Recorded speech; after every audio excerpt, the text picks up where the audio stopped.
So this is my 2004 BMW X5 4.4 liter E62 engine. Noticed a oil leak, so thought I would see what's going on. Obviously I had to clean the bottom, it was a disaster, and seeing that the oil pressure switch was leaking oil, but yet it looked like oil was dripping from the top down. So I started taking some parts off, and this is where it comes from.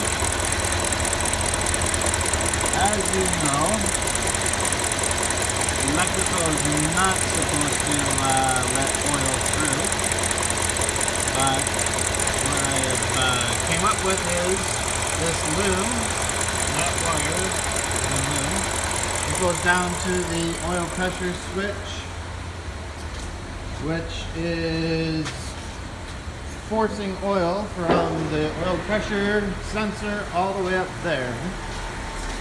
And this is where the oil pressure sensor is.